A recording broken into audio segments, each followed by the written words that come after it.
ನಮಸ್ಕಾರ. ಇದೀಗ ನೀವು ನೋಡ್ತಿದ್ದೀರಾ ಉಪ್ಪೆ ನ್ಯೂಸ್. ನಾನು ನಿಮ್ಮ ಪ್ರಿಯ. ಇನ್ನು ವೃತ್ತಿಯಲ್ಲಿ ವಕೀಲರಾಗಿರುವಂತಹ ಬೀದರ್ ಲೋಕಸಭಾ ಕ್ಷೇತ್ರದ ಕಾಂಗ್ರೆಸ್ನ ಅಭ್ಯರ್ಥಿ ಸಾಗರ್ ಈಶ್ವರ್ ಖಂಡ್ರ ಅವರು ಇಂದು ಬೀದರ್ನ ವಕೀಲ ಸಂಘದ ಸದಸ್ಯರನ್ನ ಬಾರ್ ಅಸೋಸಿಯೇಷನ್ ಭೇಟಿ ಮಾಡಿ ಬರುವಂತಹ ಮೇ 7ರಂದು ನಡೆಯಲಿರುವಂತಹ ಲೋಕಸಭಾ ಚುನಾವಣೆಯಲ್ಲಿ ಬೆಂಬಲ ನೀಡುವಂತೆ ಮನವಿಯನ್ನ ಮಾಡಿದ್ರು. ಇನ್ನು ಬೆಂಗಳೂರಿನ ಪ್ರತಿಷ್ಠಿತ ಕಾಲೇಜೊಂದರಲ್ಲಿ ಕಾನೂನು ಪದವಿಯನ್ನು ಮುಗಿಸಿರುವಂತಹ ಸಾಗರ್ ಈಶ್ವರ್ ಖಂಡ್ರೆ ಅವರು ಸುಪ್ರೀಂ ಕೋರ್ಟ್ನಲ್ಲಿ ಇಂಟರ್ನ್ಶಿಪ್ ಕೂಡ ಮಾಡಿದ್ದಾರೆ.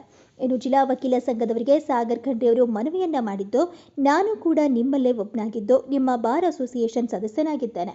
ಇನ್ನು ಬರುವಂತಹ ಚುನಾವಣೆಯಲ್ಲಿ ನೀವು ನನ್ನನ್ನ ಬೆಂಬಲಿಸಿ ಆಶೀರ್ವಾದ ಮಾಡಿದ್ರೆ ನೀವೆಲ್ಲರೂ ಹೆಮ್ಮೆ ಪಡುವ ರೀತಿಯಲ್ಲಿ ಕೆಲಸವನ್ನ ಮಾಡ್ತೀನಿ ಅಂತ ತಿಳಿಸಿದ್ರು. ವೇದಿಕೆ ಮೇಲೆ ಉಪಸ್ಥಿತರುವ ಎಲ್ಲ ಗಣ್ಯಮಾನ್ಯರು ಹಾಗೂ ಇಲ್ಲಿ ಉಪಸ್ಥಿತರಿರುವ ಎಲ್ಲರಿಗೂ ನನ್ನ ನಮಸ್ಕಾರಗಳು. ನಾನು ಕೂಡ BBA LLB 5 years integrated course ಬೆಂಗಳೂರಲ್ಲಿ ನಾನು ಕೂಡ ಮುಗಿಸಿದ್ದೀನಿ, ಕ್ರೈಸ್ಟ್ ಯೂನಿವರ್ಸಿಟಿಯಲ್ಲಿ. ಇವಾಗ ಬರುವ ಲೋಕಸಭಾ ಚುನಾವಣೆಯಲ್ಲಿ ನಾನು ಕಾಂಗ್ರೆಸ್ ಪಕ್ಷದ ವತಿಯಿಂದ ಅಭ್ಯರ್ಥಿಯಾಗಿ ನಿಮ್ಮದೇ ಒಬ್ಬ ಸಂಘದ ಸದಸ್ಯನಾಗಿ ನಾನು ನಿಮಗೆ ಸಪೋರ್ಟ್ ಮಾಡೋದಕ್ಕೆ ನಾನು ಕೇಳೋದಕ್ಕೆ ಬಂದಿದ್ದೀನಿ. ನಾನು ಕೂಡ ನಿಮ್ಮ ತರ ಇಂಟರ್ನ್ಶಿಪ್ ಮಾಡಿದ್ದೀನಿ. ಫಸ್ಟ್ ಇಯರ್ ನಾನು NGO ಇಂಟರ್ನ್ಶಿಪ್ 4 weeks ಕಂಪಲ್ಸರಿ ಇತ್ತು. ಬೆಂಗಳೂರಿನಲ್ಲಿ ಸುರಭಿ ಫೌಂಡೇಶನ್ ಟ್ರಸ್ಟ್ ಅಲ್ಲಿ 4 weeks ನಾನು ಕಂಪಲ್ಸರಿ ಇಂಟರ್ನ್ಶಿಪ್ ಮಾಡಿದ್ಮೇಲೆ ಸೆಕೆಂಡ್ ಇಯರ್ ಫ್ಯಾಮಿಲಿ ಕೋರ್ಟ್ ಅಲ್ಲಿ ಬೆಂಗಳೂರಿನಲ್ಲಿ ನಾನು ಇಂಟರ್ನ್ಶಿಪ್ ಮಾಡಿದ್ದೀನಿ 4 weeks. 5 ವರ್ಷದಲ್ಲಿ ನಮಗೆ 20 weeks 20 ವಾರ ಕಂಪಲ್ಸರಿ ಇಂಟರ್ನ್ಶಿಪ್ ಇತ್ತು. ಥರ್ಡ್ ಇಯರ್ ನಾನು ಡೆಲ್ಲಿಯಲ್ಲಿ supreme court advocate on record Sanjay Nooli sir ಅವರು ಬೆಳಗಾಂದವರು ಇದ್ದಾರೆ, ಅವ್ರ ಕೆಳಗಡೆ ನಾನು 1 ತಿಂಗಳು ಇಂಟರ್ನ್ಶಿಪ್ ಮಾಡಿದ್ದೀನಿ. ಫೋರ್ತ್ ಇಯರ್ ದಲ್ಲಿ ನಮ್ಮ ಜಸ್ಟಿಸ್ ಮೋಹನ್ ಎಂ ಶಾಂತನಗೌಡರು ಸರ್ ಇವಾಗ ನಮ್ಮ ಜೊತೆ ಅವರಿಲ್ಲ, ಅವ್ರ ಕೆಳಗಡೆ ನಾನು 1 ತಿಂಗಳು ಇಂಟರ್ನ್ಶಿಪ್ ಮಾಡಿನಿ. ಫೈನಲ್ ಇಯರ್ ಅಲ್ಲಿ ನಮ್ ಮಾಮ ಮಹಾಂತೇಶ್ ಮದ್ಗೆ ವಿಜಯ್ ಕುಮಾರ್ ಮದ್ಗೆ ಸರ್ ಅವ್ರ ಕೆಳಗಡೆ ನಾನು ಇಂಟರ್ನ್ಶಿಪ್ ಮಾಡಿನಿ. ಪೂರ್ತಿ 5 ವರ್ಷ ಕೂಡ ನಾನು BBA LLB ಡಿಗ್ರಿ ಮುಗಿಸಿ ಮಾರ್ಚ್ 2020ರಲ್ಲಿ ಕರೋನಾ ಬಂದ ಸಂದರ್ಭದಲ್ಲಿ ನನಗೆ ಮತ್ತೆ ವಾಪಸ್ ಪಾಲ್ಕಿ ನಾನು ಬಂದೆ. ಅಂತ ಸಂದರ್ಭದಲ್ಲಿ ಇನ್ನೂ 1 ವರ್ಷ ನನ್ನ ಲಾ ಇತ್ತು, ಆನ್ಲೈನ್ ಕೋಚಿಂಗ್ ಮುಗಿಸಿ ನಾನು 2021ನಲ್ಲಿ ನಾನು ಗ್ರಾಜುಯೇಷನ್ ಆಗಿದ್ದೀನಿ. 2021 ಗ್ರಾಜುಯೇಷನ್ ಆದ್ಮೇಲೆ ನನಗೆ ಪ್ರಾಕ್ಟೀಸ್ ಮಾಡ್ಬೇಕನ್ಸಿತ್ತು, ಆದ್ರೆ ಬೇರೆ ಬಾಲ್ಕಿಯಲ್ಲಿ ನಾನು ಶಾಂತಿವರ್ಧಕ ಶಿಕ್ಷಣ ಸಂಸ್ಥೆಯ ಕಾರ್ಯದರ್ಶಿಯಾಗಿ ನಾನು ಕೆಲಸ ಮಾಡೋದಕ್ಕೆ ನಾನು ಸ್ಟಾರ್ಟ್ ಮಾಡಿದೆ. ಅಂತ ಸಂದರ್ಭದಲ್ಲಿ ನನಗೆ ಫುಲ್ ಟೈಮ್ ನನಗೆ ಕೊಡಕ್ ಆಗಲಿಲ್ಲ. ಯಾಕಂತಂದ್ರೆ ನಾವು ಲಾ ಅನ್ನ ನಾವು ಸೀರಿಯಸ್ಲಿ ಪರ್ಸ್ಯೂ ಮಾಡಬೇಕು ಅಂತಂದ್ರೆ ನಾವು ಫುಲ್ ಟೈಮ್ ಬೆಳಗ್ಗೆಯಿಂದ ರಾತ್ರಿ ತನಕ ಮಿನಿಮಮ್ 12 to 14 hours ನಾವು ಕೆಲಸ ಮಾಡ್ಬೇಕಾಗತ್ತೆ. ಅದು ಫುಲ್ ಟೈಮ್ ನನಗೆ ಕೊಡಕ್ ಆಗ್ಲಿಲ್ಲ. ಅದ್ ಕಾರಣಕ್ಕಾಗಿ ನಾನು ಸಂಸ್ಥೆಯಲ್ಲಿ ಕೆಲಸ ಮಾಡಿ ಅದೇ ರೀತಿ ನಾನು ರಾಜಕೀಯದಲ್ಲಿ ನಾನು ಎಂಟ್ರಿ ಆದೆ. ಅದಾದ್ಮೇಲೆ ನಾನು 2022 ಅಲ್ಲಿ ನಾನು ಆಲ್ ಇಂಡಿಯಾ ಬಾರ್ ಎಕ್ಸಾಮಿನೇಷನ್ ಕೂಡ ನಾನು ಪಾಸ್ ಆಗಿದ್ದೀನಿ. ಮತ್ತೆ ಡಿಸ್ಟ್ರಿಕ್ಟ್ ಬಾರ್ ಅಸೋಸಿಯೇಷನ್ ನಾನು ಮೆಂಬರ್ ಆಗಿದ್ದೀನಿ. ಅದಕ್ಕೆ ನಾನು ನಿಮಗೆ ಕೇಳೋದು ಒಂದೇ, I request all our seniors out here, all our brothers and sisters of the law, as one of your own, because I am an advocate myself, I request all of you to support me in this upcoming Lok Sabha election. ಪಕ್ಷಾತೀತವಾಗಿ ನಾನು ನಿಮ್ ತರನೇ ಇದ್ದೀನಿ. ನಿಮ್ದೇ ಏನು education ನೀವು ಯಾವ ರೀತಿ ನೀವು ಕಷ್ಟಪಟ್ಟು ನೀವು ಓದಿದ್ದೀರಿ ಅದೇ ರೀತಿ ನಾನು ಕೂಡ ಮುಂದೆ ಬಂದಿದ್ದೀನಿ. ಇವಾಗ ಮುಂದಿನ ದಿನಗಳಲ್ಲಿ ನಾನು ಕೂಡ ಎಷ್ಟಾಯ್ತು ಅಷ್ಟು ಪಾರ್ಟ್ ಟೈಮ್ ಪ್ರಾಕ್ಟೀಸ್ ಮಾಡಬೇಕು ಅಂತಾನು ನಾನು ನಿರ್ಧಾರ ಮಾಡಿದ್ದೀನಿ. ಅದಕ್ಕೆ ಮತ್ತೆ ನಾನು ಜಾಸ್ತಿ ಸಮಯ ತೆಗೆದುಕೊಳ್ಳುವುದಿಲ್ಲ. ನಿಮ್ಮ ಅಪೇಕ್ಷೆ ಮೀರೇನೆ ನಾನು ಕೆಲಸ ಮಾಡಿ ತೋರಿಸ್ತೀನಿ. I will definitely make the legal fraternity proud. I will definitely make all our Bidar District Bar Association members proud by becoming the youngest member of parliament in the country with all your blessings. ಅದಕ್ಕೆ ಈ ಒಂದ್ಸಲ ತಾವೆಲ್ಲರೂ ನನಗೆ ಪಕ್ಷಾತೀತವಾಗಿ ನಿಮ್ಮ ಆಶೀರ್ವಾದ ಇರಲಿ ಅಂತ ಹೇಳಿ ನಮ್ದೆಲ್ಲ ಸೀನಿಯರ್ಸಿಗೂ ನಮ್ದೆಲ್ಲ brothers and sisters of the law ಎಲ್ಲರಿಗೂ ನಾನು ಕೇಳಿ ನನ್ನ 2 ಮಾತುಗಳನ್ನು ಮುಗಿಸಿದ್ದೇನೆ. ತಾವೆಲ್ಲರೂ ನಮ್ಗೆ ಬಹಳ ಒಳ್ಳೆ ರೀತಿಯಲ್ಲಿ ನಮಗೆ ಸ್ವಾಗತ ಮಾಡಿದ್ದೀರಿ. ಅದಕ್ಕೆ ನನಗೆ ಈ ಅವಕಾಶ ಕೊಟ್ಟಿರುವ ಡಿಸ್ಟ್ರಿಕ್ಟ್ ಬಾರ್ ಅಸೋಸಿಯೇಷನ್ ಪ್ರೆಸಿಡೆಂಟ್ ಅವರು, ವೈಸ್ ಪ್ರೆಸಿಡೆಂಟ್, ಸೆಕ್ರೆಟರಿ, ಎಲ್ಲ ಬಾರ್ ಅಸೋಸಿಯೇಷನ್ ಎಲ್ಲ ಸದಸ್ಯರಿಗೂ ನಾನು ನನ್ನ ಧನ್ಯವಾದಗಳನ್ನು ಹೇಳುತ್ತಾ ನನ್ನ 2 ಮಾತುಗಳನ್ನು ಮುಗಿಸಿದ್ದೇನೆ.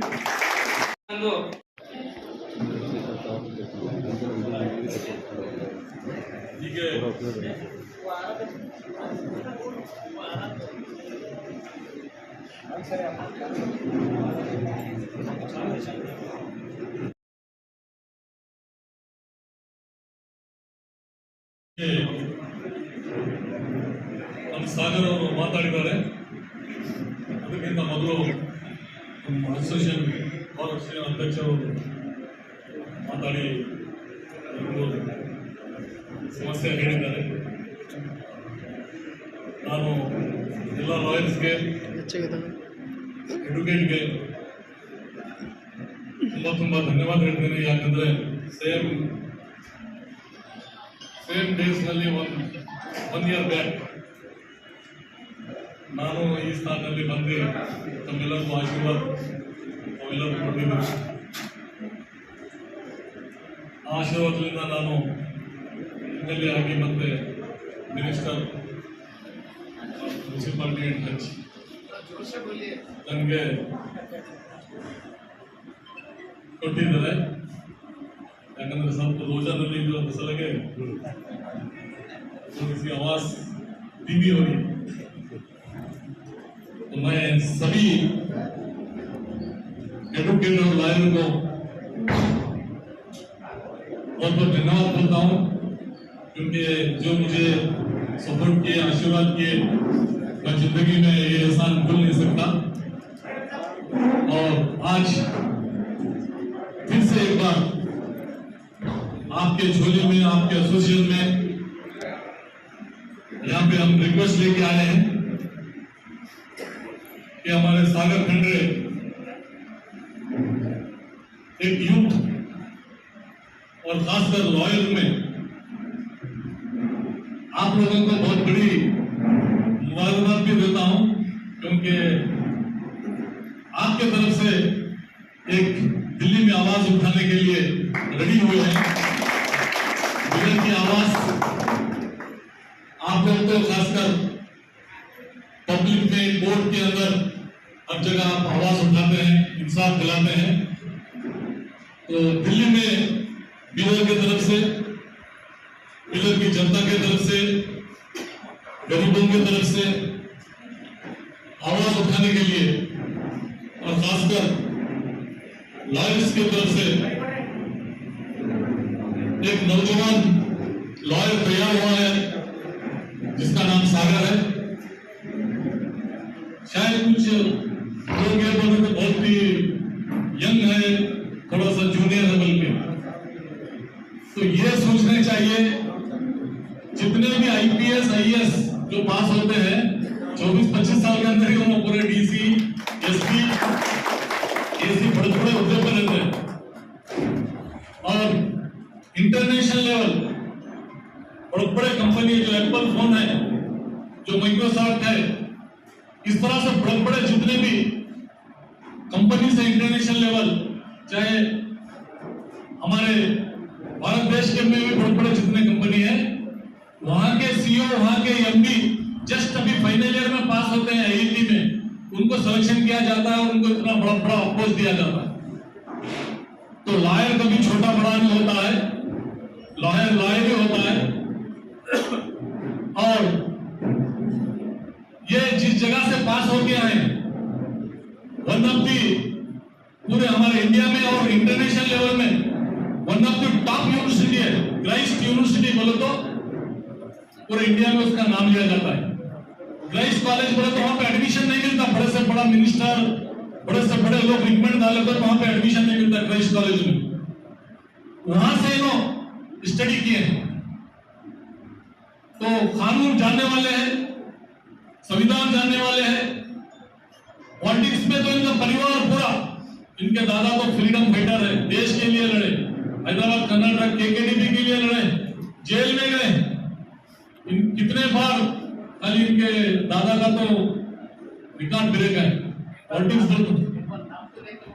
विमलनाथ खंडरे जी, जिनकी उम्र 100 साल की हो गई, 100 इयर्स पास हो गई. और हमारे बिदर के लिए क्या क्या किए हैं सीनियर लॉयर को पता है, क्योंकि जूनियर्स को इतना पता नहीं होगा. पॉलिटिक्स क्या है वो तो उनके घर से शुरुआत हुई. और उनके पिताजी के बारे में भी, ईश्वर खंडरे जी के बारे में भी आप जानते हैं, वो भी कई सालों से सेवा कर रहे हैं. तो इनका पूरा खानदान, इनका परिवार, इनका पूरा सब कुछ लोगों की सेवा में और पॉलिटिक्स में. तो इनको पॉलिटिक्स के बारे में होंगे, कानून के बारे में होंगे, संविधान के बारे में होंगे, ये सब कुछ पता है। और ये जब दिल्ली जाएंगे वो दिल्ली का भी काम करेंगे, फिर स्टेट में मैं और ईश्वर जी मिलके स्टेट में हमारे डिस्ट्रिक्ट में जो भी काम है कर रहे हैं और आगे भी इसको कंटिन्यू अच्छा से करेंगे। तो यहाँ पे अब बाजी आप लोगों के हाथ में आ गई। आप तो बड़े बड़े केस जिताते हैं, ये केस भी जिताना है आपको बीदर डिस्ट्रिक्ट से। ये आपकी इज्जत का सवाल बन गया है। दूसरा, अगर लॉयर कैंडिडेट नहीं रहे तो कुछ तो बोल सकते थे, अभी आपकी इज्जत का सवाल है। अभी आपके लॉयर में कोई भी पार्टी पक्ष बोलना नहीं चाहिए, क्योंकि आपका है, आपका मेंबर है। जब आपका मेंबर आ जाता है तो कोई पार्टी, कोई पक्ष नहीं, कोई जात नहीं, अमीर गरीब कुछ नहीं, किसी को कोई बोलने का हक ही नहीं है। सिर्फ एक ही है, ये आपका एसोसिएशन का मेंबर है। लॉयर की इज्जत का सवाल है आप लोगों की। तो आपको तो केस लड़ना ही लड़ना है, दिल्ली जाना ही जाना है। और आपको ये चले गए तो दिल्ली के लिए बहुत इजी हो जाएगा। आपको वहां पे पूरी व्यवस्था कराएंगे, रहेंगे आपके पास, आप जाएंगे, डायरेक्ट बात करेंगे। हमारा भी मेंबर और दिल्ली में है इधर की, आप लोग हर जगह कोर्ट में आवाज उठाएंगे तो ये पार्लियामेंट में उठाएंगे आवाज। तो मैं आप लोगों से बहुत ही खासकर विनती करता हूँ। बहुत कुछ बोलना था लेकिन टाइम की बहुत ही टाइम इम्पोर्टेंट है, लेट हो रहा है, हमको भी कई प्रोग्राम है जी। तो मैं हर बार तो टाइम को जाते हैं, इस बार थोड़ा बहुत आगे पीछे। तो क्योंकि यहाँ पे बहुत से डेवलपमेंट बिदर डिस्ट्रिक्ट के लिए रिलेटेड होते हुए बहुत से डेवलपमेंट किए। जब लास्ट टाइम ईश्वर साहब डिस्ट्रिक्ट इंचार्ज मिनिस्टर थे, म्यूनिसिपैलिटी मिनिस्टर थे, खाली मेरे क्षेत्र को 100 करोड़ रुपीज दिए थे।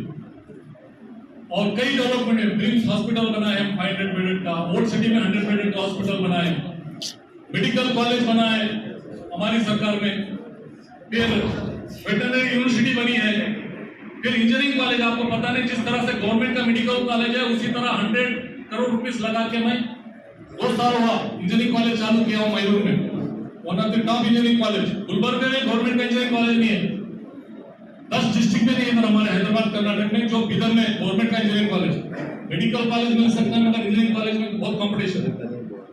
तो इसी तरह गवर्नमेंट, क्योंकि वहां पे बहुत फीस कम रहती है, और से बहुत से रोड, ड्रेन, लाइट्स के 90% काम हुए हैं। फिर मैं मिनिस्टर बनने के बाद 200 करोड़ रुपए इधर के लिए दिया हूँ, ऑर्डर भी आया है, इसमें 50% के टेंडर हो चुके हैं।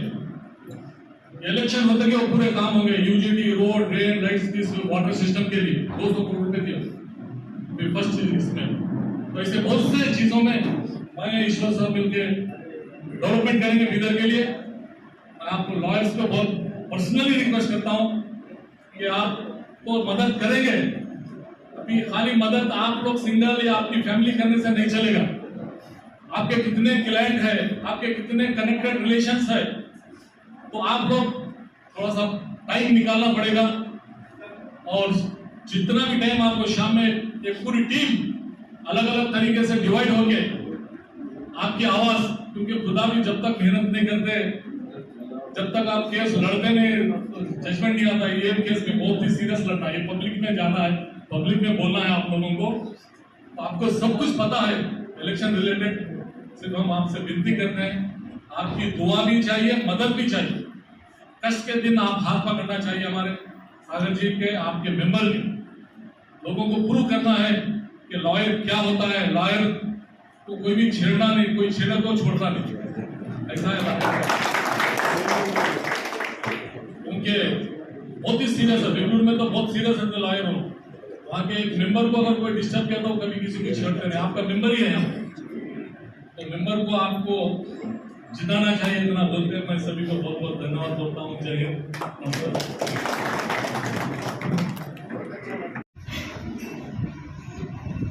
ಇವತ್ತಿನ ಈ ಒಂದು ಸಭೆಯ ಅಧ್ಯಕ್ಷರು ಜಿಲ್ಲಾ ವಕೀಲರ ಸಂಘದ ಅಧ್ಯಕ್ಷರಾದಂತಹ ಮಾನ್ಯ ಶ್ರೀ ಮಹೇಶ್ ಪಾಟೀಲ್ ಅವರೇ, ಎಲ್ಲ ಹಿರಿಯ ನ್ಯಾಯವಾದಿಗಳಿದ್ದಾರೆ, ಆಶೀಶ್ ಚಂದ್ರಕಾಂತ್ ರವರು, ವಿಲಾಸರಾವ್ ಮೌರ್ಯ ಅವರು, ಸೊಳಪ್ಪ ಬಿರಾದರ್ ಅವರು, ಇವತ್ತು ಬಾಬುರಾವ್ ಹೊನ್ನ ಅವರು, ರವೀಂದ್ರ ಖಾನಾಪುರ್ಕರ್ ಅವರು, ಓಂ ಪ್ರಕಾಶ್ ಅವರು, ಆರ್ಯ ಅವರು, ಕೇಶ್ ಪಾಟೀಲ್ ಅವರು, ಅನಿಲ್ ಕರಂಜೆ ಅವರು, ಹನುಮಂತಪ್ಪ ಸಿಂಧೋಲ್ ಅವರು, ನಾರಾಯಣ್ ಗಣೇಶ್ ಅವರು ಇದ್ದಾರೆ, ಇಲ್ಲೇ ಬಂಡೆಪ್ಪ ಅಜ್ನಾಳ್ರವರು, ಕೇಸ್ಕರ್ ಅವರು, ಶರಣಪ್ಪ ಅಡ್ವೊಕೇಟ್ ಅವರು, ಮುಖ್ಯ ಅತಿಥಿಗಳಾಗಿ ಆಗಮಿಸಿದಂಥ ಮಾನ್ಯ ಪೊಲೀಸ್ ಸಚಿವರೇ, ನಮ್ಮ ಅಧ್ಯಕ್ಷರಾದಂಥ ಬಸವರಾಜ್ ಜಾರ್ಶೆಟ್ಟಿ ಅವರೇ, ಇವತ್ತು ನಿಮ್ಮ ಬಾರ್ ಸಂಘದ ಸದಸ್ಯರಾದಂಥ ಕಾಂಗ್ರೆಸ್ ಪಕ್ಷದ ಲೋಕಸಭಾ ಅಭ್ಯರ್ಥಿ ಆದ ಸಾಗರ್ ಖಂಡ್ರೆ ಅವರೇ, ಚುಂಕೋಡ್ ಅವರೇ, ಮುರಳೀಧರ್ ಅವರೇ, ವಿಧಾನ ಪರಿಷತ್ತಿನ ಸದಸ್ಯರು ಆತ್ಮೀಯರಾದಂಥ ಅರವಿಂದ್ ಅರಳಿ ಅವರೇ, ಎಲ್ಲ ವೇದಿಕೆ ಮೇಲೆ ಆಸೀನರಾದಂಥ ಪದಾಧಿಕಾರಿಗಳು, ನಿಮ್ಮ ಜಿಲ್ಲಾ ವಕೀಲರ ಸಂಘದ ಉಪಾಧ್ಯಕ್ಷರೇ, ಕಾರ್ಯದರ್ಶಿಯವರೇ, ಖಜಾಂಚಿಗಳೇ, ಎಲ್ಲ ಸಹೋದರ ಸಹೋದರಿಯರೇ, ಉಪಸ್ಥಿತರಿರುವಂಥ ಎಲ್ಲ ಆತ್ಮೀಯ ಬಂಧುಗಳೇ, ಈಗಾಗಲೇ ಮಾನ್ಯ ರಹೀಂ ಖಾನ್ ಅವರು ಮಾತನಾಡಿದ್ದಾರೆ, ಅಭ್ಯರ್ಥಿ ಮಾತನಾಡಿದ್ದಾರೆ. ತಮ್ಮೆಲ್ಲರಿಗೆ ತಿಳಿದಿರುವಂತೆ ಬರುವ 7ನೇ ತಾರೀಕಿಗೆ 7ನೇ ಮೇಗೆ ಲೋಕಸಭೆ ಚುನಾವಣೆ ಇದೆ. ಅತ್ಯಂತ ಮಹತ್ವದಾದಂಥ ಒಂದು ಚುನಾವಣೆ. ಒಂದು ಕಡೆ ಕಾಂಗ್ರೆಸ್ ಪಕ್ಷದ ಅಭ್ಯರ್ಥಿಯಾಗಿ ಸಾಗರ್ ಖಂಡ್ರೆ ಅವರು ಚುನಾವಣಾ ಕಣದಲ್ಲಿದ್ದಾರೆ. ಎದುರಾಳಿಯಾಗಿ ಪ್ರಸ್ತುತ ಹಾಲಿ ಇರುವಂತ ಸಂಸದರು, ಕೇಂದ್ರದ ಮಂತ್ರಿ ಆದಂತ ಭಗವಂತ ಖೂಬಾರ್ ಅವರು ಇದ್ದಾರೆ. ಈಗ ತಾವೆಲ್ಲ ಆಲೋಚನೆ ಮಾಡಬೇಕಾಗಿದೆ, ಯಾರಿಗೆ ಮತ ಕೊಡಬೇಕು, ಯಾರಿಗೆ ಕೊಟ್ಟರೆ ಬೀದರ್ ಜಿಲ್ಲೆ ಅಭಿವೃದ್ಧಿ ಆಗ್ತದೆ. ಇವತ್ತು ಆತ್ಮೀಯ ಬಂಧುಗಳೇ, ಸಾಗರ್ ಈಗಾಗಲೇ ಮಾತನಾಡಿದ್ದಾರೆ. ಒಬ್ಬ ನವಯುವಕ, 26 ವರ್ಷದ ಯುವಕ, ಒಬ್ಬ ಕಾನೂನಿನ ಪದವೀಧರ. ಹೀಗಾಗಿ ಇವತ್ತು ನಿಮ್ಮ ಸೇವೆ ಮಾಡಬೇಕು ಅನ್ನುವಂಥ ಒಂದು ಸಂಕಲ್ಪ ಇದೆ. ಈಗಾಗಲೇ ಮಾತನಾಡಿದ್ದಾರೆ ವಕೀಲರ ಬಗ್ಗೆ. ವಕೀಲ ವೃತ್ತಿ ಅತ್ಯಂತ ಇವತ್ತು ಶ್ರೇಷ್ಠವಾದಂತಹ ಒಂದು ವೃತ್ತಿ ಅಂತ ಹೇಳ್ಬೋದು. ನಾನು ಹೆಮ್ಮೆಯಿಂದ ಹೇಳ್ತೀನಿ, ನಾನೊಬ್ಬ ವಕೀಲರ ಮಗನೇ ಅನ್ನುವಂಥ ಮಾತನ್ನು ಬಹಳ ಹೆಮ್ಮೆ. ಯಾಕೆಂದ್ರೆ ನಮ್ಮ ತಂದೆಯವರಿಗೆ ನೋಡಿದ್ದೆ, ನಾನು ಅವರ ರಾಜಕೀಯ ನೋಡಿದ್ದೇನೆ. 4 ಸಲ ಅವರು MLA ಆಗಿದ್ದಾರೆ, ಮಂತ್ರಿ ಆಗಿದ್ದಾರೆ. 2 ಸಲ ಅವರು ವಿಧಾನ ಪರಿಷತ್ತಿನ ಸದಸ್ಯರಾಗಿದ್ದಾರೆ. ಅನೇಕ ಹುದ್ದೆಗಳನ್ನು ಅಲಂಕರಿಸಿದ್ದಾರೆ, ಸೇವೆ ಮಾಡಿದ್ದಾರೆ. ರಾಜ್ಯಕ್ಕೆ, ರಾಷ್ಟ್ರಕ್ಕೆ, ಸ್ವಾತಂತ್ರ್ಯಕ್ಕಾಗಿ, ಏಕೀಕರಣಕ್ಕಾಗಿ, ಬೀದರ್ ಜಿಲ್ಲೆಯ ಅಭಿವೃದ್ಧಿಗಾಗಿ, ಅನ್ಯಾಯದ ವಿರುದ್ಧ ಹೋರಾಟ ಮಾಡಿದ್ದಾರೆ, ಸಮಾಜಕ್ಕಾಗಿ ದುಡಿದಿದ್ದಾರೆ. ಆದರೆ ಇವತ್ತು ಅವ್ರಿಗೆ ಏನಂತ ಕರಿತೀರು?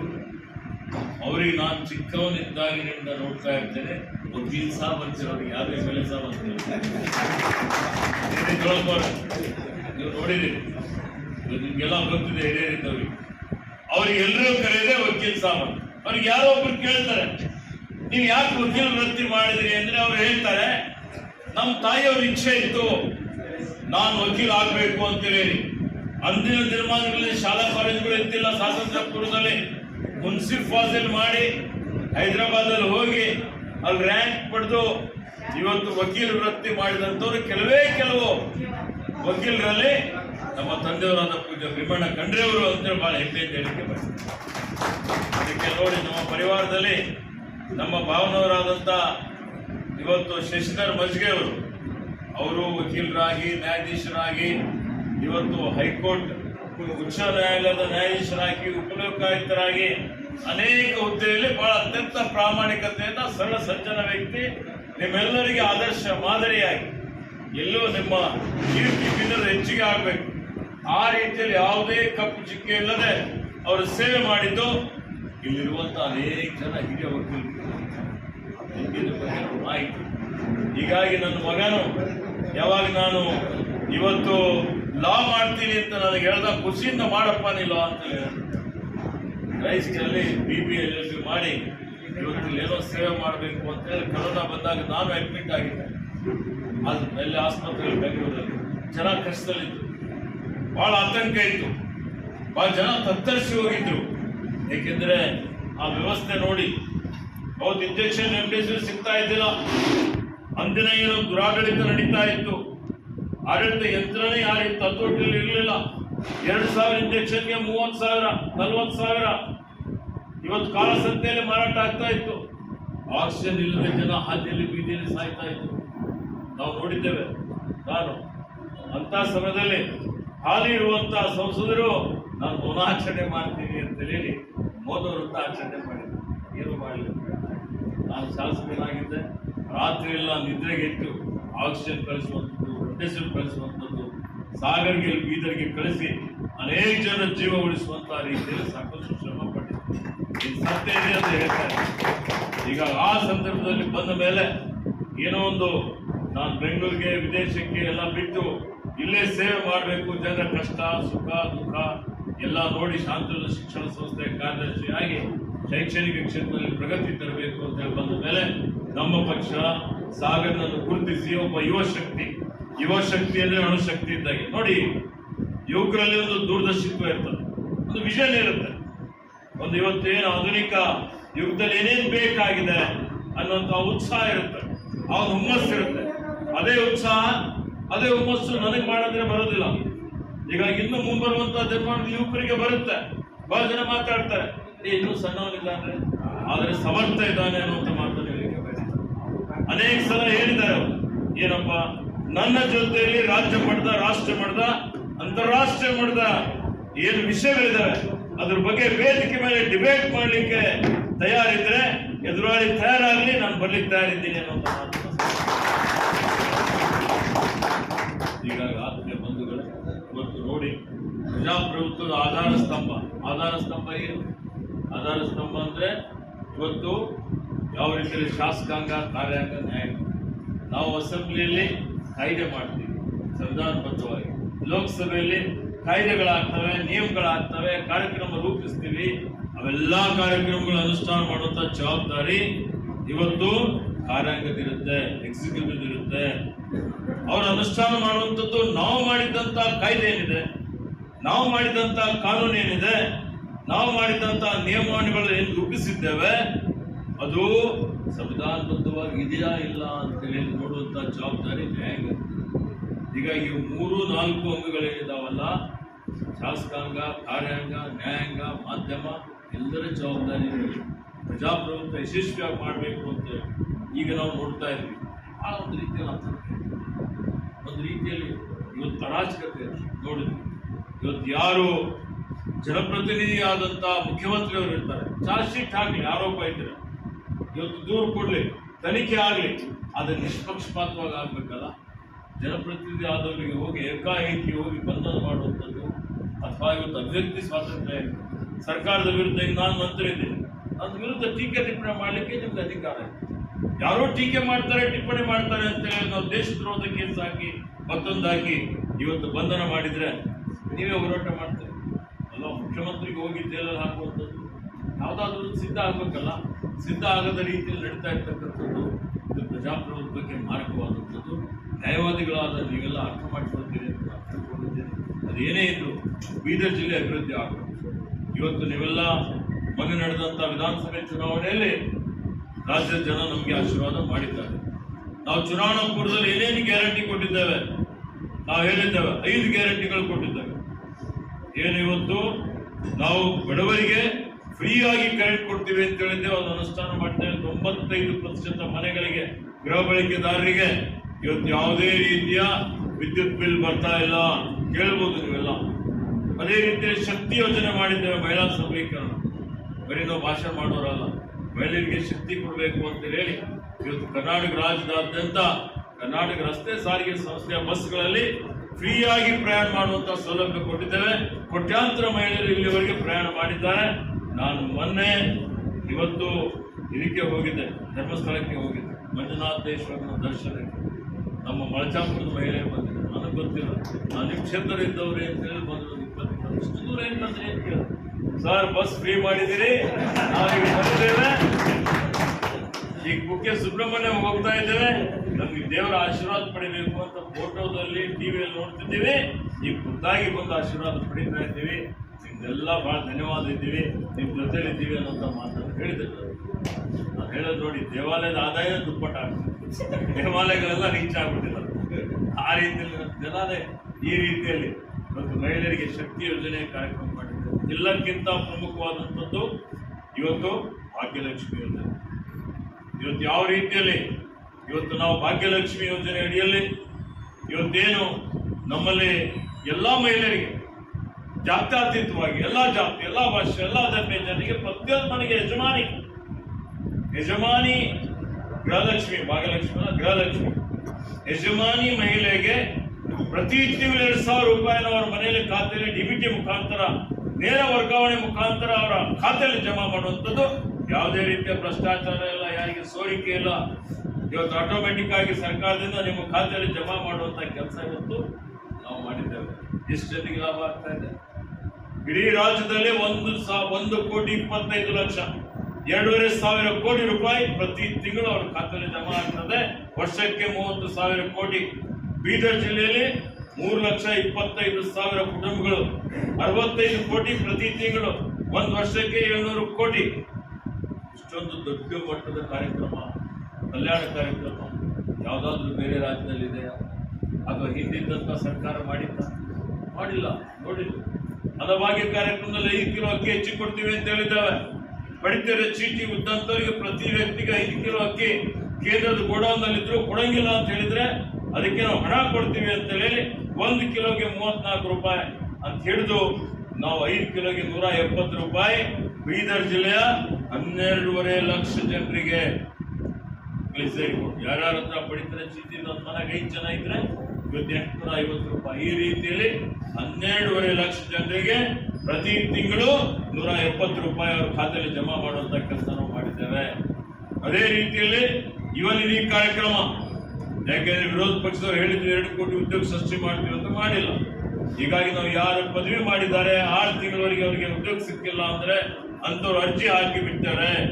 ಆ ಅರ್ಜಿ ಹಾಕಿದ್ರೆ ಅವ್ರಿಗೆ 2 ವರ್ಷ ತನಕ ನಿರುದ್ಯೋಗ ಭತ್ಯೆ ಕೊಡಬೇಕು ಅಂತ ಹೇಳಿ 3,000 ರೂಪಾಯಿ ಪದವಿ ಮಾಡಿದವರಿಗೆ 1,500 ರೂಪಾಯಿ, ಡಿಪ್ಲೊಮಾ ಮಾಡಿದವರಿಗೆ ಅವ್ರ ಖಾತೆಯಲ್ಲಿ ಜಮಾ ಮಾಡುವಂತ ಕೆಲಸ, ಯುವಕರಿಗೆ ಸಹಾಯ ಮಾಡುವಂಥದ್ದು, ಸಬಲೀಕರಣ ಮಾಡುವಂತ ಕೆಲಸ ನಮ್ಮ ಸರ್ಕಾರ ಮಾಡಿದೆ. ನುಡಿದಂತೆ ನಡೆದಿದ್ದೇವೆ, ಕೊಟ್ಟ ಭರವಸೆಯನ್ನು ಈಡೇರಿಸಿದ್ದೇವೆ. ಬೀದರ್ ಜಿಲ್ಲೆಯಲ್ಲಿ ವಿಶೇಷವಾಗಿ ನಿಮ್ಮೆಲ್ಲರ ಆಶೀರ್ವಾದದಿಂದ, ನಮ್ಮ ತಂದೆಯವರ ಆಶೀರ್ವಾದದಿಂದ ನಾನು ಮತ್ತೆ ಗೆದ್ದಿದ್ದೇನೆ, ಮಂತ್ರಿ ಆಗಿದ್ದೇನೆ, ಉಸ್ತುವಾರಿ ಮಂತ್ರಿಯೂ ಆಗಿದ್ದೇನೆ. ಅರಣ್ಯ ಮತ್ತು ಪರಿಸರ ಖಾತೆ ನನಗಿದೆ. 2 ಮಂತ್ರಿ ಆಗಿದ್ದೇವೆ, 2 ಗೆದ್ದಿದ್ದೇವೆ. ರಹೀಂ ಖಾನ್ ಮಂತ್ರಿ ಆಗಿದ್ದಾರೆ. ನಮ್ಮ ಜವಾಬ್ದಾರಿ ಇದೆ, ನಿಮ್ಮ ಈ ಭಾಗದ ಅಭಿವೃದ್ಧಿ ಮಾಡಬೇಕು. ಬಹಳ ಕನಸು ಇಟ್ಕೊಂಡಿದ್ದೇವೆ, ಬಹಳ ಯೋಜನೆಗಳು ಹಾಕಿಕೊಂಡಿದ್ದೇವೆ. ನೀವು ನಮಗೆ ಶಕ್ತಿ ಕೊಟ್ಟಿದ್ದೀರಿ ಶಕ್ತಿ. ಈಗ ನಮ್ಮ ಪಕ್ಷದ ಸಂಸದನಿಗೆ ನೀವು ಗೆಲ್ಸ್ಕೊಟ್ರೆ ನಮ್ಗೆ ಹೆಚ್ಚಿನ ಶಕ್ತಿ ಬಂದಂಗಾಗುತ್ತೆ. ಮುಖ್ಯಮಂತ್ರಿ ಅವರಿಗೆ ಹಿಡಿದು ಸಚಿವ ಸಂಪುಟದಲ್ಲಿ ಇವತ್ತು ನಾನು ಮೊನ್ನೆ ಹೇಳಿದೆ, ಕ್ಯಾಬಿನೆಟ್ ಅಲ್ಲಿ ಜಗಳ ಆಯಿತು. ಬಿಜಾಪುರ ಮಾಡಿ ಬೀದರ್ ತಂದಿರಲಿಲ್ಲ. ನಾನು ಬೀದರ್ ಜಿಲ್ಲಾ ಸಂಕೀರ್ಣ ಈಗಲೇ ಆಗಬೇಕು ಅಂದ್ರೆ ಮುಖ್ಯಮಂತ್ರಿ ಒಪ್ಪಿಗೆ ಕೊಟ್ಟು 100 ಕೋಟಿ ರೂಪಾಯಿ ಬೀದರ್ ಜಿಲ್ಲಾ ಸಂಕೀರ್ಣಕ್ಕೆ ಮಂಜೂರಾತಿ ಮಾಡ್ತೀವಿ ಅಂತೇಳಿ ಕ್ಯಾಬಿನೆಟ್ ನಲ್ಲಿ ಆಯವ್ಯಯದಲ್ಲಿ ಘೋಷಣೆ ಮಾಡಿದ್ದೀವಿ. ಈಗ ಪ್ರಾರಂಭ ಮಾಡ್ತೀವಿ. 1,000 ಕೋಟಿ ನೀರಾವರಿ ಯೋಜನೆ ಹಿಂದೆನೂ ತಂದಿದ್ದೇವೆ, ಈಗಲೂ ಮಾಡ್ತೇವೆ. KGM ಅಲ್ಲಿ 106 ಕೋಟಿ ರೂಪಾಯಿ ನೇರ ಶುದ್ಧ ಕುಡಿಯುವ ನೀರು ಕೊಡುವಂತ ಯೋಜನೆ ಜಾರಿಗೆ ತಂದಿದ್ದೇವೆ ನಾವು ಬಂದ ಮೇಲೆ. ಇವತ್ತು ಕಲ್ಯಾಣ ಕರ್ನಾಟಕ ಅಭಿವೃದ್ಧಿ ಮಂಡಳಿಗೆ ಹೋದ ವರ್ಷ 3,000 ಕೋಟಿಯಲ್ಲಿ ನಮ್ಮ ಜಿಲ್ಲೆಗೆ 400 ಕೋಟಿ ಬಂದಿದೆ. ಶಿಕ್ಷಣಕ್ಕೆ 100 ಕೋಟಿ ಇಕ್ಕಿದ್ದೇವೆ. ಅದೇ ರೀತಿಯಲ್ಲಿ ಇವತ್ತು ಈ ವರ್ಷ 5,000 ಕೋಟಿ ಇಕ್ತೀವಿ ಅಂತ ಇಕ್ತೀವಿ ಅಂತ ಘೋಷಣೆ ಮಾಡಿದ್ದೇವೆ. 5,000 ಕೋಟಿ ಈ ವರ್ಷ ಆಯವ್ಯಯದಲ್ಲಿ ನಮ್ಮ ಕಲ್ಯಾಣ ಕರ್ನಾಟಕ ಅಭಿವೃದ್ಧಿ ಮಂಡಳಿಗೆ ಮಂಜೂರಿ ಮಾಡಿದ್ದೇವೆ. ಹಲವಾರು ಕಾರ್ಯಕ್ರಮಗಳು ಕರೆಕ್ಟ್ ಮಾಡುವಂಥದ್ದು, ಇದು ರಾಷ್ಟ್ರೀಯ ಅಂತಾರಾಷ್ಟ್ರೀಯ ಮಟ್ಟದ ಪ್ರವಾಸಿ ಕೇಂದ್ರ ಮಾಡಬೇಕು ಅನ್ನುವಂಥದ್ದು. ಅನುಭವ ಮಂಟಪಕ್ಕೆ 50 ಕೋಟಿ ಬಿಡುಗಡೆ ಮಾಡಿದ್ದೇವೆ. ಬಾಕಿ ಇನ್ನು 300-400 ಕೋಟಿ ಬೇಕಾಗ್ತದೆ. ಅದು ಮಾಡ್ತೀವಿ, ಪೂರ್ತಿ ಮಾಡ್ತೀವಿ, ನಾವೇ ಉದ್ಘಾಟನೆ ಮಾಡ್ತೀವಿ ಅನ್ನೋಂಥ ಮಾತನ್ನು ಹೇಳಿದ್ದೇವೆ. ಅದು ಮೊದಲನೇ ಸಂಸ್ಥೆ. ಅದೇ ರೀತಿಯಲ್ಲಿ ಇನ್ನೂ ಅನೇಕ ಕಾರ್ಯಕ್ರಮಗಳು ಬೀದರ್ ಜಿಲ್ಲೆಯಲ್ಲಿ. ಇವತ್ತು ಬಸವ ಕಲ್ಯಾಣದಲ್ಲಿ ಒಂದು ದೊಡ್ಡ ಮಟ್ಟದ ಕೋರ್ಟ್ ಕಾಂಪ್ಲೆಕ್ಸ್ ನಿರ್ಮಾಣ ಮಾಡಲಿಕ್ಕೆ ಕ್ಯಾಬಿನೆಟ್ ಅಲ್ಲಿ ನಾನು ಬಂದು ಹಿಂದೆ ಮುಂದೆ ನೋಡ್ತಾ ಇದ್ದಾಗ ಮಾಡಲೇಬೇಕು ಅಂತ ಹೇಳಿದೆ. ಔರಾದ್ನಲ್ಲಿ ಕೋರ್ಟ್ ಕಾಂಪ್ಲೆಕ್ಸ್ ಮಾಡಲಿಕ್ಕೆ ಟೆಂಡರ್ ಮಾಡಿ ಅಂತ ಹೇಳಿ ನಾನು ಬಂದ ಮೇಲೆ ಮಾಡಿದೆ. 6 ವರ್ಷದಿಂದ ನನಗೆ ಬಿದ್ದಿತ್ತು, ಬರೀ ಬಾಲ್ಕಿ ಒಂದೇ ಆಗಿತ್ತು. ಅದು ನಾನು ಪ್ರಯತ್ನ ಮಾಡಿ ಬಾಲ್ಕಿಯಲ್ಲಿ ಮಾಡಿಸಿದ್ದೆ. ಯಾವ ರೀತಿ ಕೋರ್ಟ್ ಕಾಂಪ್ಲೆಕ್ಸ್ ಮಾಡಿಸಿದ್ದೇನೆ ಬಾಲ್ಕಿಯಲ್ಲಿ ನೀವು ನೋಡಿದ್ದೀರಿ. ಏನ್ ಪಾಟೀಲ್ ಬಾಲ್ಕಿ ಕೋರ್ಟ್ ನೋಡಿದ್ರೆ ಹೇಳೋದೇ ಇಲ್ಲ. ಈಗ ಯಾವ ರೀತಿಯಲ್ಲಿ ಬಾಲ್ಕಿ ಕೋರ್ಟ್ ಕಾಂಪ್ಲೆಕ್ಸ್ ಮಾಡಿದ್ದೀವಿ ನೀವು ನೋಡಿದ್ದೀವಿ. ಅದೇ ರೀತಿಯಲ್ಲಿ ಬಳ್ಳಾರಿ ತಾಲೂಕಿನಲ್ಲಿ ಮಾಡ್ತೀವಿ. ನಿಮ್ದೇನು ಬಹಳ ದಿವಸದಿಂದ ಪೆಂಡಿಂಗ್ ಇದೆ, ಇವತ್ತು ಅದೇನು ಬಹಳ ದೊಡ್ಡದಿಲ್ಲ. ಆದಷ್ಟು ಶೀಘ್ರದಲ್ಲಿ ನಿಮ್ಮ ಲಿಫ್ಟ್ ಇರ್ಬೋದು, ಕಲರಿಂಗ್ ಇರ್ಬೋದು, ಇದಕ್ಕಿನ್ನೂ ಮೂಲಸೌಕರ್ಯ ಕೊಡ್ಲಿಕ್ಕೆ ಏನೇನು ಆಗಬೇಕಾಗಿದೆ ಅವೆಲ್ಲವನ್ನು ಆದ್ಯತೆ ಮೇರೆಗೆ ಮಾಡ್ತೀವಿ. ಅದಕ್ಕೆ ಜಸ್ಟಿಸ್ ಡಿಲೇಡ್ ಜಸ್ಟಿಸ್ ಡಿನೈಡ್ ಅಂತ ಹೇಳ್ತಾರೆ. ಆ ರೀತಿಯಲ್ಲಿ ಮೇಲೆ ದೊಡ್ಡ ಜವಾಬ್ದಾರಿ ಇದೆ. ಕಕ್ಷಿದಾರರಿಗೆ ನ್ಯಾಯ ಕೊಡಬೇಕಾಗ್ತದೆ. ಬೇಗ ಯಾವುದೇ ಒಂದು ವ್ಯಾಜ್ಯಗಳಿಂದ ಇತ್ಯರ್ಥ ಮಾಡಬೇಕಾಗ್ತದೆ. ಆ ರೀತಿಯಲ್ಲಿ ಲೋಕ ಅದಾಲತ್ಗಳಿರ್ಬೋದು, ಇನ್ನಿತರ ಇರ್ಬೋದು. ಹೀಗಾಗಿ ನೀವೆಲ್ಲ ತಿಳಿದವರಿದ್ದೀರಿ, ಬುದ್ಧಿವಂತರಿದ್ದೀರಿ, ವಿದ್ಯಾವಂತರಿದ್ದೀರಿ. ನಿಮಗೆ ಅಭಿಪ್ರಾಯ ರೂಪಿಸುವಂಥ ಒಂದು ಶಕ್ತಿ ಆ ದೇವರು ಕೊಟ್ಟಿದ್ದಾನೆ. ನೀವೊಬ್ಬರೇ ಎಲ್ಲ ನಿಮ್ಮ ಕಕ್ಷಿದಾರರು, ನಿಮ್ಮ ಸ್ನೇಹಿತರು, ನಿಮ್ಮ ಮನೆಯವರಿಗೆಲ್ಲರಿಗೆ ಹೇಳಿ ಇವತ್ತೇನು ಪರಿಸ್ಥಿತಿ ಇದೆ ಇದೆಲ್ಲವನ್ನು ನೋಡಿಕೊಂಡು ಬೀದರ್ ಜಿಲ್ಲೆಯ ಸರ್ವಾಂಗೀಣ ಅಭಿವೃದ್ಧಿಗಾಗಿ ಒಬ್ಬ ಸಮರ್ಥ, ಒಬ್ಬ ನಾಯಕ, ಒಬ್ಬ ಯುವ ನಾಯಕ ನೀವು ಕೊಟ್ಟರೆ you will be voice of Bidar in Delhi. Sagar Khandre you will be a voice of Bidar people in Delhi ಅನ್ನುವಂಥ ಒಂದು ಆಶ್ವಾಸನೆಯನ್ನು ನಾನು ಕೊಟ್ಟಿದ್ದೀನಿ. ಮತ್ತೆ ಇದು ಸರ್ವಿಸಸ್ ವಿಲ್ ಬಿ 24/7, 24/7. ಯಾವ ಸಮಯದಲ್ಲೂ ನೀವು ಫೋನ್ ಮಾಡಿ ನಿಮ್ಮ ಸಮಸ್ಯೆಗಳಿಗೆ ಸ್ಪಂದನೆ ಮಾಡ್ತಾರೆ ಅನ್ನುವಂಥ ಒಂದು ಭರವಸೆಯನ್ನು ಕೊಟ್ಟು ನೀವೆಲ್ಲರೂ ಬರುವ 7ನೇ ತಾರೀಕಿಗೆ ನಿಮ್ಮ ಮತ, ನಿಮ್ಮ ಸ್ನೇಹಿತರ, ನಿಮ್ಮ ಪರಿವಾರದವರ ಎಲ್ಲರ ಮತ ತಪ್ಪದೆ, ಮತ ಬಹಳ ಅತ್ಯಂತ ಮಹತ್ವದ್ದು. ಈಗ ಆಯ್ತಪ್ಪ, ಏನು ಲೋಕಸಭೆಯಲ್ಲಿ ನಮಗೇನು ಸಿಗದೆ ಹಾಕೋರು ಹಾಕ್ತಾರ ಬೇಡ. ಸಮಾಜ ಯಾವ ರೀತಿ ಬದಲಾವಣೆ ಆಗುವುದನ್ನು ನಿರೀಕ್ಷೆ ಮಾಡ್ತಿರಲ್ಲ, ಆ ಬದಲಾವಣೆ ಮೊದಲು ನಾವು ನಮ್ಮಲ್ಲಿ ತಂದುಕೊಂಡ್ರೆ ಪರಿಸರ ಬದಲಾವಣೆ ಆಗ್ತದೆ. ಆ ರೀತಿಯಲ್ಲಿ ಬೀದರ್ ಜಿಲ್ಲೆಯ ಜನ ಈಗಾಗಲೇ ಬದಲಾವಣೆ ಬಯಸ್ತಾ ಇದೆ. ಎಲ್ಲ ಕಡೆ ಅಲೆ ಇದೆ. ಯುವಕರಲ್ಲಿ ಉತ್ಸಾಹ ಇದೆ, ಹುಮ್ಮಸ್ಸಿದೆ. ಯುವಕರೆಲ್ಲ ಓಡೋಡಿ ಬರ್ತಾ ಇದ್ದಾರೆ. ಬದಲಾವಣೆ ತರಬೇಕು. ಅದರಲ್ಲಿ ನೀವು ಕೈ ಜೋಡಿಸಿ ಇವತ್ತು ಈ ಪರಿವರ್ತನೆಗೆ ಬೆಂಬಲಿಸಿ ಸಾಗರ್ ಕಂಡ್ರಿಗೆ ಹೆಚ್ಚಿನ ಒಂದು ಪ್ರಚಂಡ ಬಹುಮತದಿಂದ ಗೆಲ್ಲಿಸಿಕೊಟ್ರೆ ಇನ್ನೂ ಹೆಚ್ಚಿನ ಉತ್ಸಾಹದಿಂದ ನಾನು, ರಹೀಮ್ ಖಾನ್, ಜಾಬ್ ಶೆಟ್ಟಿ ಅವರಲ್ಲಿ ಎಲ್ಲರೂ ಕೂಡಿ ಸೇವೆ ಮಾಡ್ತೀವಿ ಅನ್ನುವಂಥ ಒಂದು ಭರವಸೆಯನ್ನು ಕೊಟ್ಟು ನಿಮ್ಮೆಲ್ಲರಿಗೆ ಶುಭವನ್ನು ಹಾರೈಸಿ ನಮಗೆ ಇಲ್ಲಿಗೆ ಆಗಮಿಸಿದಂಥ ಸಂದರ್ಭದಲ್ಲಿ ನಮ್ಮ ನಿರೀಕ್ಷೆಗೂ ಮೀರಿ ಅತ್ಯಂತ ಪ್ರೀತಿ, ವಿಶ್ವಾಸ, ಅಭಿಮಾನದಿಂದ ಆದರ ಸನ್ಮಾನ ಸತ್ಕಾರ ಮಾಡಿದ್ದೀರಿ. ಇದು ಏನು ತೋರಿಸ್ಕೊಡ್ತದೆ ಅಂತ ಹೇಳಿದ್ರೆ ನೀವು ನಮಗೆ ಬೆಂಬಲ ಕೊಡ್ತೀರಿ ಅನ್ನುವಂಥದ್ದು ನಮಗೆ. ಹೀಗಾಗಿ ನಿಮಗೆ ಮತ್ತೊಮ್ಮೆ ಧನ್ಯವಾದದಿಂದ ಹೇಳಿ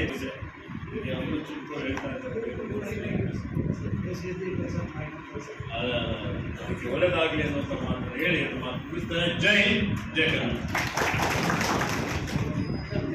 ಹಾಗೆ ಸಾಗರ್ ಖಂಡೆ ಅವರು ನಮ್ಮ ಸದಸ್ಯರಷ್ಟೇ ಅಲ್ಲ, ಲೋಕಸಭೆ ಕಳಿಸಿ ಅಲ್ಲಿ ಘರ್ಷಣೆ ಮಾಡುವವರಿಗೆ ನಾವು ಕೂಡ ಬೆಂಬಲ ಮಾಡ್ತೀವಿ ಸರ್.